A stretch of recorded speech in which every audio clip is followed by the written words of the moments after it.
Hello, my name is Alex Ramsey. You may know me as host of Night of the Batman. I'm sorry for the long absence I've had. I know I said I'd come back in February. It's been a lot longer than that. It's about April now. But that's not what I'm here to talk about today. I'll address that in my next video. What I'm here to talk about today, I know most of you have probably heard about it. Daredevil, the Netflix series. Now, going into this, I was expecting... pretty good show. Their show record hadn't been the greatest, but the trailers looked good, so I had my hopes up. I'm just going to do a quick non-spoiler thing, and then I'll go into actually discussing spoiler-filled, like, what my thoughts were, and just, like, more of a discussion than an actual review. It's really good. It sort of takes its time getting there, but once it gets there, it's really, really good. It's one of the best superhero shows I think I've seen, and it's awesome. I can't wait till the next season. I kind of wish it was out right now. I'm kind of bummed out that it's not out right now. It's like when you binge watch something, you're like, it's really great. What's the next episode? You get to the end, and it's like the last one, and you're like, okay, what do I do now? So, yeah, go see it if you haven't seen it yet. Comment below what your thoughts are, and yeah, all I can say, go see it. I won't spoil anything, but just, number one, just go see it, guys. Okay, for those of you who want the full spoiler discussion, I'm going to give you a few minutes. Those who haven't seen it all the way through, or haven't seen any of it, or just coming here to see like my initial thoughts, these are the end of my initial thoughts. I'm going to go into the spoiler-filled discussion / review, and it's going to be an off-the-cuff thing, obviously. It's been taking me a while to write the scripts for things, so I'm just going to do this off the cuff. I think it works better that way. So give you guys a few minutes who haven't seen it. Go ahead and pause this video, go watch it, come back, and for those of you still here, let's go ahead into the spoiler-filled discussion. So right off the bat, I wouldn't say I'm the biggest Daredevil fan. After seeing this show, obviously, I really want to see more and read more of the comic books. The most I know about Daredevil is actually, I guess this is a good source, I read Born Again a little while ago. For those of you who don't know what Born Again is, it's basically like Frank Miller wrote it with Klaus Janson, either in the 80s or late 90s, and it's basically like, as the title implies, Daredevil's born again. He's stripped away of pretty much all of his possessions. Karen Page is quite different in that book. She's actually a drug addict, which was my initial like exposure to that character, so it was interesting seeing her in that show. But it heavily deals with Kingpin. Daredevil has his life pretty much like taken out from under him. He has to rebuild. He doesn't wear the mask for parts of it. Random people are like trying to kill him. Kingpin's making his life a living hell. He finally catches up with Kingpin and of course defeats him. But yeah, it's great stuff. It's pretty much in line with the Netflix series. From what I can tell and from what art I've seen, they heavily lifted from Frank Miller's stuff. I heard particularly Man with No Fear with his black costume. I kind of had a different reaction whenever I first saw it because I hadn't seen those comic books. I kind of thought he looked like, if you've ever seen Trial of the Incredible Hulk, there's Daredevil in that show, very loosely based on Matt Murdock. He's in a black outfit, kind of like the one in this show.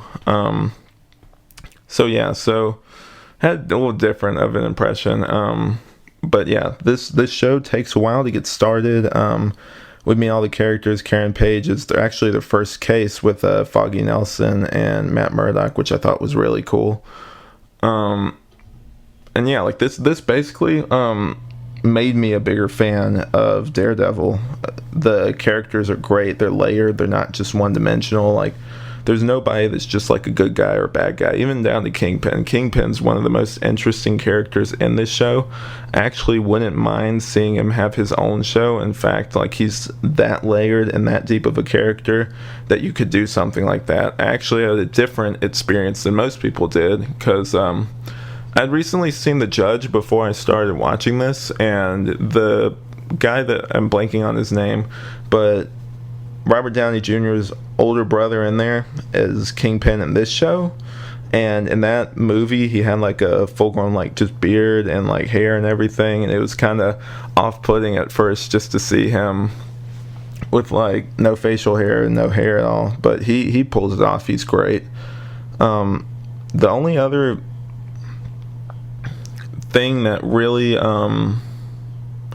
I'd seen that's cinematic related, I know I'm kind of going all over the place, was the Daredevil movie, which at first I kind of, even though that movie's not that great, the Daredevil director's cut is a lot better, but that's still like, it's a good movie. It's not a great movie. The problems that are in there are still present, and yeah, so for a while there, like I had like moments where I'm like, oh, this is kind of like that movie, or it would sort of color like what I'd seen from that movie colored what I see from this one.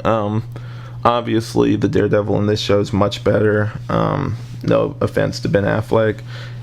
Both things I noticed that's similar in both of their performances though is that I think in the comic books too, especially in Born Again, they make a mention of this. They say that Matt Murdock like doesn't show his emotions a lot, that he's sort of very like calm. His voice never, like, he never shows anger or like any like extreme emotion. He's just normally just like, chill. And I think that for both of their performances was preserved. He's kind of, I wouldn't say monotone, but he definitely, like, you rarely see him actually show emotion. Like, he's just very, kind of cool, like, hey Foggy, how's it going, that kind of thing. Like, he doesn't really emote that much, but like when he does, it's really effective. I'll tell you one character who does emote though is Kingpin. He was definitely one of the most interesting characters, as I said before. He would be like, he's unpredictable. He's probably like, it's the best interpretation I think I've seen, and he's had different interpretations, whether it's on like animated series or stuff like that.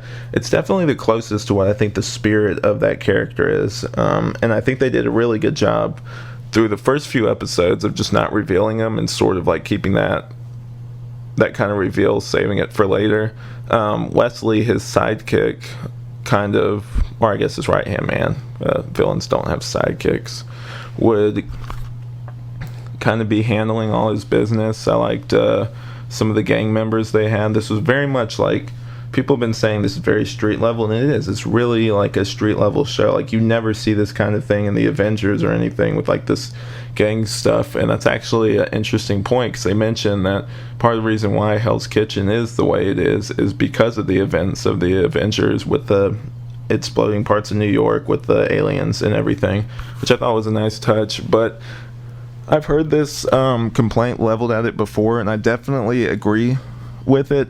Even though they're the same universe, the Grim and Gritty Daredevil series and the Marvel Cinematic Universe definitely feel like two different things. Like they feel almost completely separate.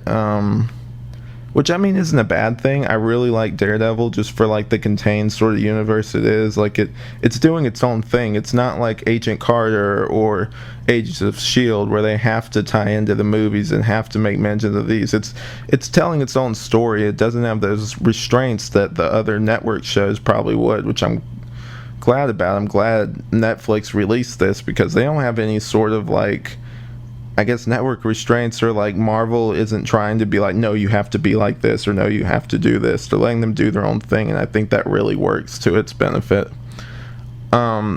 Let me just talk about the characters real quick, and just some of the things that I liked about these episodes, and just, I won't go that deeply into this whole story because it's such a long story. I didn't watch this back to back like other people did. This is sort of off the top. So starting off with Matt Murdock, we don't get really a full-blown origin story with him. When the show starts, he's a lawyer, and that part really isn't played up that much either. Like, there's parts where like he's in court, but like it's not as played up in the comics. Like I think in the comics it was much more like I couldn't arrest this guy, or I couldn't put him behind bars, so I got to go like behind the scenes and do it my own way. There is definitely episodes where that kind of thing happens, but it's more focused on Wilson Fisk and trying to find out who he is, trying to find out how to stop him, and the whole Union Allied thing of them trying to kill Karen after she finds out some top secret stuff. He's very also the Catholic stuff. Born Again was heavily like it had some Catholic scenes, like he was in a church and it was implied that one of the nuns was his mother when they were healing him after he got beat up by, I think it was Kingpin. So that stuff is definitely there. But it's sort of sprinkled in. It's not like they don't hit you over the head with it. Towards the end, they start showing the pastor more there and stuff like that. So it's very faithful to the comics. It doesn't feel like it needs to be like a slave to the comics, though either. They don't have to explain everything along with the origin story. It kind of like it shows it in flashbacks. And also, other characters get flashbacks. We kind of meet these characters, and then as the episodes go on, we kind of find out like what kind of person they were before, how these relationships started, and how this whole story kind of came together. It doesn't like say, okay, here's this character, here's their origin, go kind of thing, like a movie would have to do. It kind of just kind of gives you, like, we meet Stick, who's his Daredevil's trainer, and in another episode we see his first outing as Daredevil and stuff like that. Like it's not just like a full-blown origin story. Like he's Daredevil as the show opens. I definitely liked once we got to meet him, Wilson Fisk was definitely one of the most interesting characters in the show, and I wish we had more time with him, but also I liked just the few moments we did get with him. I didn't even know who Vanessa was until I looked it up. It's his wife in the comics, so I thought that was interesting. That before he was just this indestructible guy, and then once he got with Vanessa, it kind of like unraveled him a little bit because he had somebody who they could hurt now and who they could use against him, which ended up like leading to his downfall. I found it interesting how, kind of like in Fight Club, just a little bit, they had people on the inside with the cops that were like, they would interrogate a guy that was maybe for the Russians or something, and they would say his name, Wilson Fisk, and they would have to kill him. Like, you didn't know who was on whose side, so I thought that was interesting. And just how corrupt and messed up everything was. Going off that next one, Foggy Nelson was in this. I didn't really know that much about Foggy. I read about him in Born Again. He was maybe in a few scenes. I didn't really know him that much, other than like he was part of the law firm that Matt Murdock was a part of. He's an interesting character. He did take a while to grow on me. I didn't like him that much at first. I don't know if it was the actor or what, but I just thought he was okay. And like towards the end, he starts to grow on you more. I think because he becomes more of a person. Because once he finds out who Daredevil is, like he starts to act like a real person would. Like he starts getting mad at Matt Murdock, and I think he's allowed to, the actor is allowed to stretch his acting muscles a little bit more, and that's a really good thing because he becomes more three-dimensional, and stuff like that. I think becomes more of a character by the end because he's allowed to do more with that role. But at first he's just kind of comic relief, just just the funny guy. He didn't really feel like he was part of the same show. He kind of felt out of place at first until we found out more about him, and he started to change a little bit. Karen Page was interesting. I thought that, well, first off, she's a drug addict in Born Again, so that was my only exposure to the character, so I was shocked to see her as their first case and then see her as a secretary. Let me just say I like her a lot more here. There's also an Easter egg to those stories where she's going through rough times after she killed Wesley, and she's like, I might take up some hard drugs or something, which is what her character in the comic does. I thought that was a cool reference. There are references in here sprinkled out, but it's not like most other superhero shows where like they just kind of throw it out there so fanboys will freak out. Like, it kind of makes sense to put that in there. Like, it's kind of like, if you get it, you get it. If you don't, you don't. like, which is what an Easter egg is supposed to do. Karen Page. Going on next to, who do I want to go on next to? I thought the Russians were interesting. I don't have much to say about them, except like towards the end, I liked how that one was helping out Daredevil, and he's like, you got to make a choice. Like, you got to kill him, or him meaning Kingpin, or you got to like just give up and stop. Like, that's a big dilemma, and one that's kind of a cliche with superheroes, but one that made sense in the story, which I'll get to in a little bit. But yeah, I enjoyed them. Owlsley I actually really enjoyed. I like that guy's voice. He's the accountant guy. I was kind of like not sad to see him go, but I didn't want to see him go whenever he was dropped down and killed. Like, I was like, oh man, he's kind of cool. He kind of was the only guy who was allowed to backtalk to Wilson Fisk and get away with it. What's her name? Gal was interesting. I liked her. And I don't know. I don't really have that much to say about her. Naboo was interesting. I like the whole warrior thing he had going on and how he fought Daredevil at the end. And Vanessa was alright. Kingpin's wife. She was like, I thought he was just dating her at first. She was the art museum curator or whatever, and she was okay. She didn't really have that much room to, expand, but she's an alright character. It's kind of weird seeing her jump from like, oh, I like you, and like, no, you're a dangerous guy, to all of a sudden I'll go with anything you say. Yes, make those people suffer that just hurt me. Like, that was a big jump. I kind of thought that was just like too fast for her, and that they've only been together, I guess, for like a month and they're ready to get married, but whatever. Going on next to one of my favorite characters in this show, Ben Urich. He's different from the comics in that he's not African American in the comics, and he is in the show, which I didn't have a problem with. I thought this guy was amazing. He did a great job. It's sort of like, the typical like reporter that no one listens to. Like, it makes sense because the whole newspaper thing is kind of getting buried now since we have online everything. It's like, we gotta write stories that people are interested in and stories that matter. And then you got the other guy who's like, we can't do this kind of thing anymore. I thought that was interesting. I hated to see him go. I actually had it spoiled, which really sucks. I never read the comments again. I'll never read the comments to anything. It wasn't even Daredevil related. It was on an Arrow like thing on Facebook, and I was just like, I saw a spoiler. It's like Ben Urich dies. I was like, forget you, man. Like, not everybody has seen the thing all the way through. Like, that's...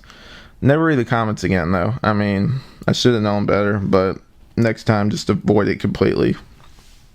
Yeah, I thought this show was really good. It took its time. It didn't rush anything. It didn't... From what I can tell, I'll probably have to rewatch it, and I'll do like a full, just like, I guess, written review that's just like full on like the comic book influence once I get more into the comic books, and just like more of a full-on review. This is more of just my raw reaction to it, as you can tell.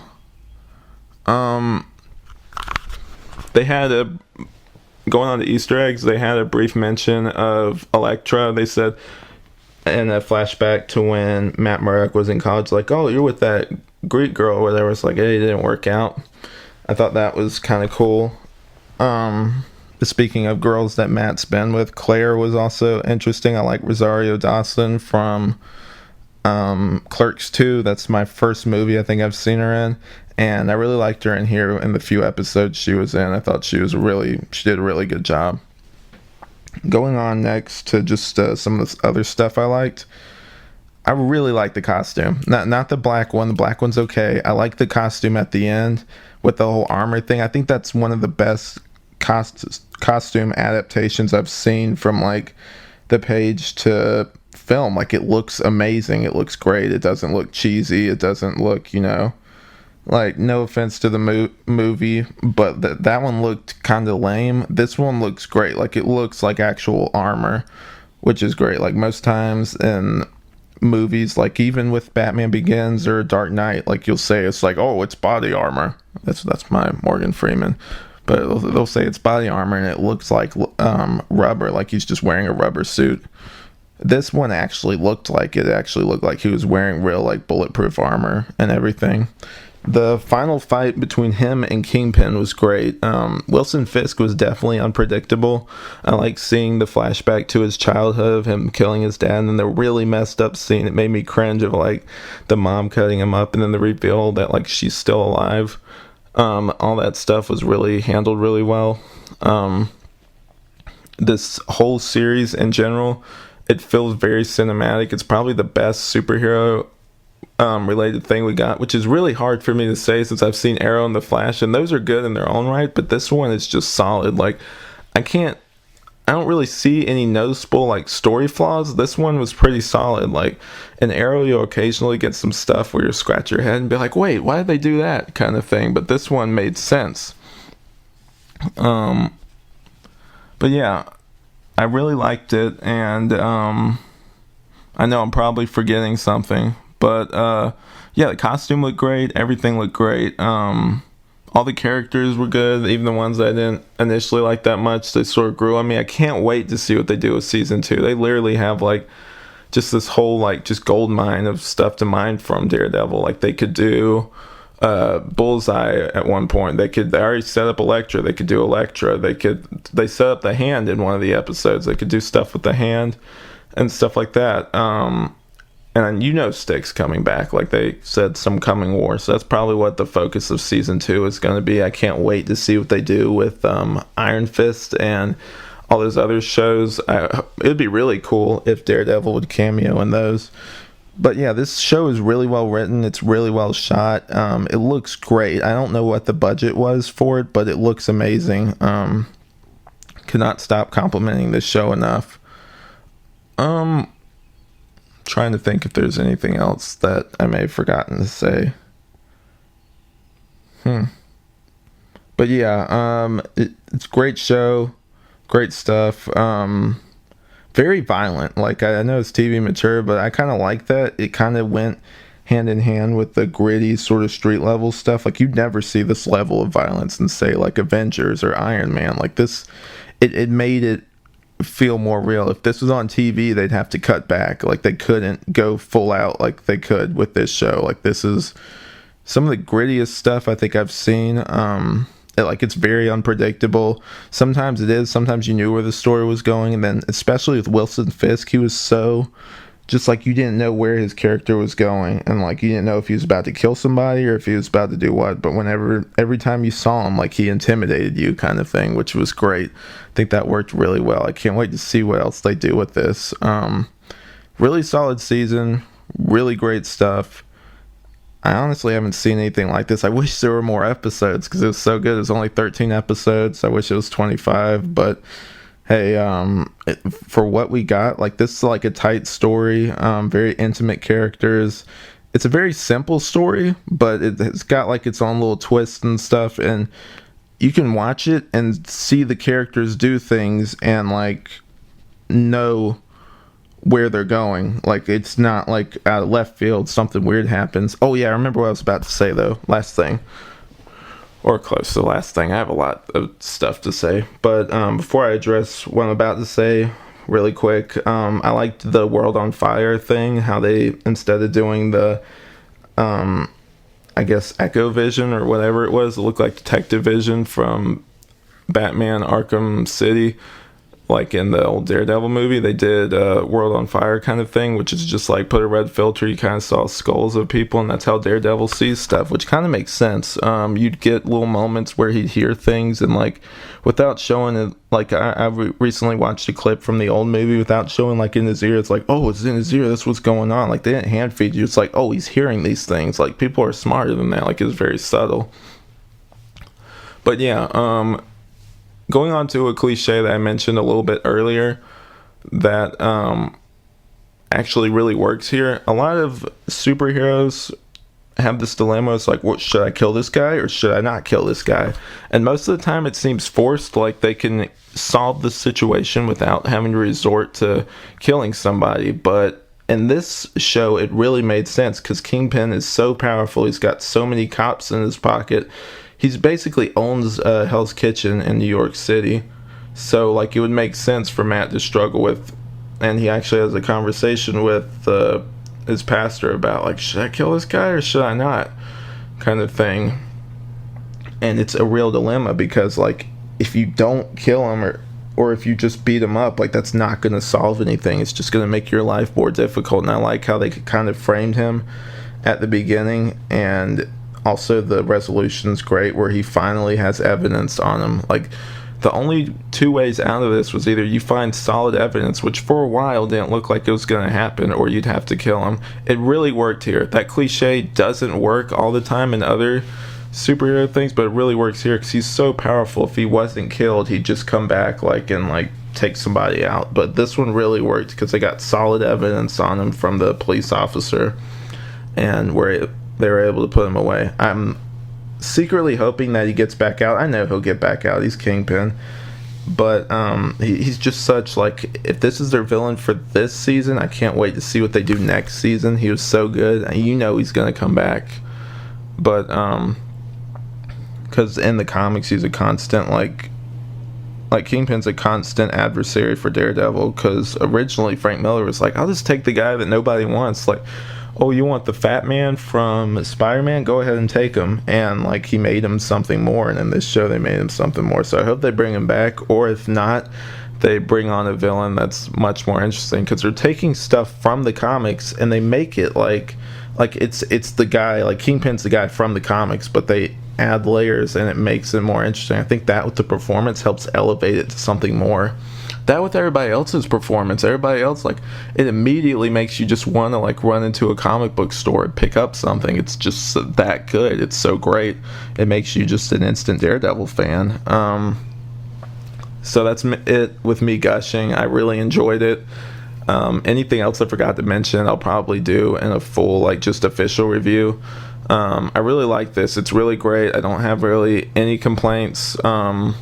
Other than it takes its time. It's a slow build, and it kind of got me take a while to get into it. But once you get to episode 4, I think 4 or 5, it really starts picking up, and like it was really hard for me to stop watching. I think I was up till like 12 or 1 one morning, like just like I gotta go to sleep, but I can't stop watching. So it's really great, guys. What did you think about it? If you've seen it, comment below. Let me know. If you're a fan, what parts did you enjoy? You probably picked up more Easter eggs than I did. I'm actually looking for suggested reading for Daredevil, and I might do reviews on those down the road, like The Man Without Fear. I'm really wanting to get, and any other things, just let me know below in the comments. Anything else that influenced this show, because I really like this show, and I really want to just read the comics now because it's made me this huge fan. So I guess that's it, guys. I really enjoyed it. I'm sure you guys out there did too. Let me know your opinions down below, and it's great to be back, guys. Thanks for listening.